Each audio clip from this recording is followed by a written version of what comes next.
السلام علیکم ورحمۃ اللہ وبرکاتہ۔ عمر بن عبدالعزیز رحمۃ اللہ علیہ کی نظر میں ایک نابینا مسلمان قیدی کی وقات۔ ناظرین کرام و سامعین اعظام، حضرت عمر بن عبدالعزیز نے اپنے ایک قاصد کو شاہ روم کے پاس کسی کام سے بھیجا۔ قاصد پیغام پہنچانے کے بعد محل سے نکلا اور ٹہلنے لگا۔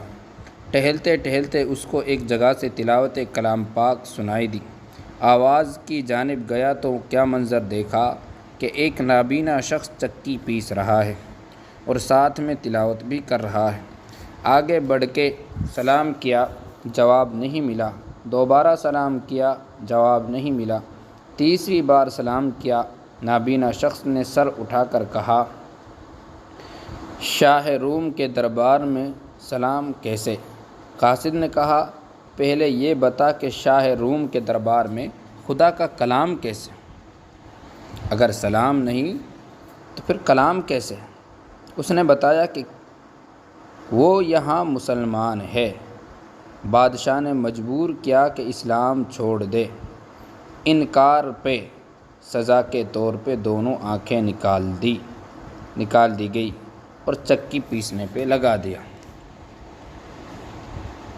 معاملات طے کرنے کے بعد قاصد واپس آیا تو عمر بن عبدالعزیز کے سامنے اس قیدی کی بات بھی رکھ دی۔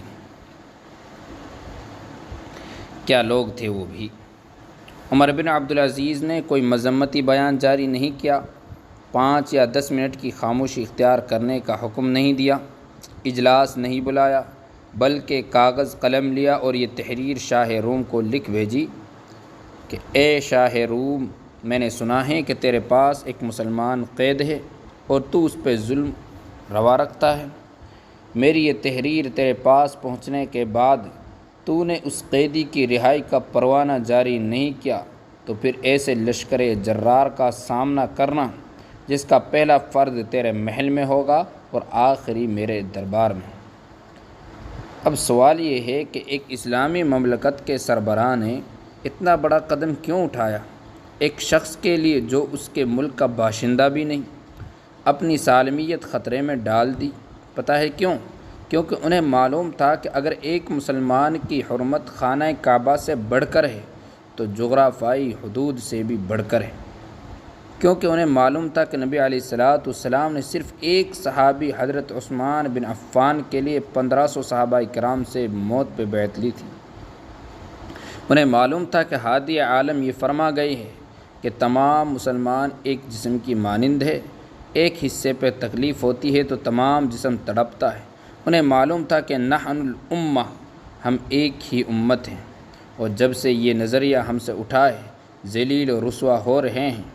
آج باوجود اس کی کہ دنیا میں 1.5 ارب مسلمان موجود ہے، لیکن شامی بچی آخری ہچکیاں لیتی ہوئی کہتی ہے، میں رب کو جا کر سب کچھ بتاؤں گی۔ عراق جنگ میں ایک لڑکی جان بچانے کے لیے بھاگتے ہوئے صحافی سے فریاد کرتی ہے کہ انکل میری تصویر نہیں لینا، میں بے حجاب ہوں۔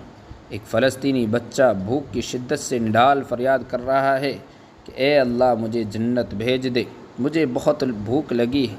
صرف چند لاکھ آبادی کا حامل ایک ملعون ملک آپ صلی اللہ علیہ وسلم کی شان میں گستاخی کرتا ہے۔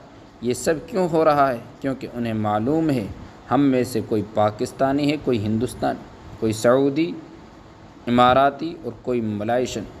مسلمان ہوتے تو ایک دوسرے کے لیے تڑپ ہوتی اور مقابلے میں کافروں کی صورت متحد ہے۔ اور حد تو یہ ہے کہ اسلامی مملکت کے سربراہان کہتے ہیں کہ ہم نیٹو کے فرنٹ لائن اتحادی ہیں۔ صرف عشق کی نہیں، ذلت کی بھی انتہا نہیں ہوتی۔ السلام علیکم ورحمۃ اللہ وبرکاتہ۔